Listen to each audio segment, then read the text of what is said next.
So the second day was basically learning how to make French onion soup. So it's like an application on top of that beef stock. So one would imagine you would start making the whole beef stock all over again from scratch and then applying by adding in more onions and so on and so forth to make your soup.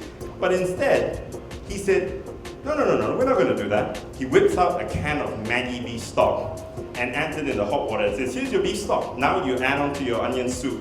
And that was the last time I ever went to class because that was my lesson I learned.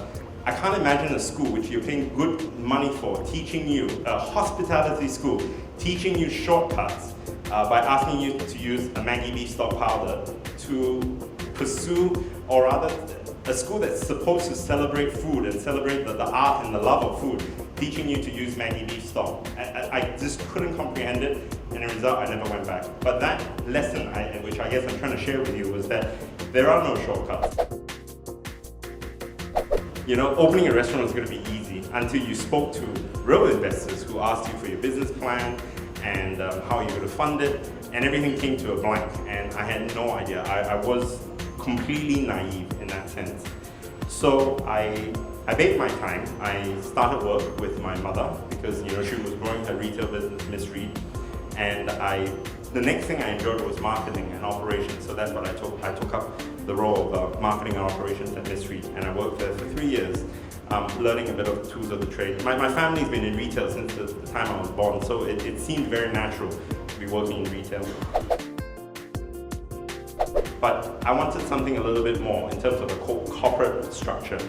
And so E&O presented in itself that opportunity, which is why we partnered them.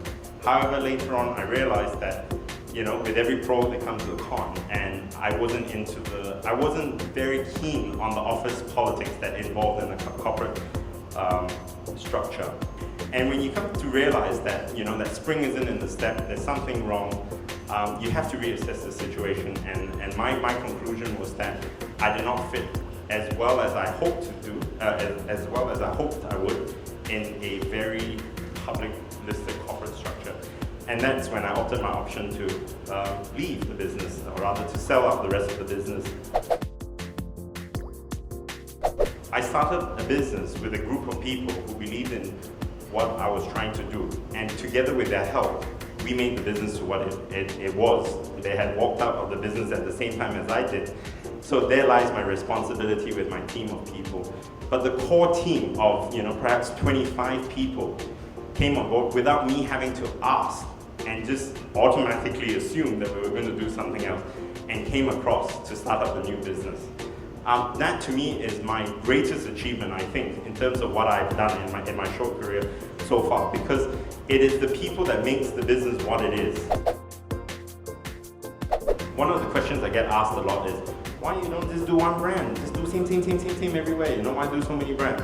The fact of the matter is, you need to study market conditions. People get bored very, very quickly. And the idea was to try and offer an array of different concept F&B businesses that can I won't use the word humor, that can cater to the demands of all the consumers in terms of what you feel like, your mood, the occasion, and the environment. Ultimately, still sharing the same philosophy about building that relationship through food. And that's why our biggest struggle has always been, how do we grow big yet remain boutique? That is one of the things that we ask ourselves constantly. And by that, we always try and do this through thought and consideration. These are two keywords that we play with. Sorry, I didn't share this earlier on. Thought and consideration. These are the two things we ask ourselves in everything that we do, whether it's a marketing program, whether it's a new brand or new concept that we're doing. Thought process is, would anybody want it? Consideration would be, if they want it, how would they like it? And that picture is my grandmother before she passed on. This was her 90th birthday.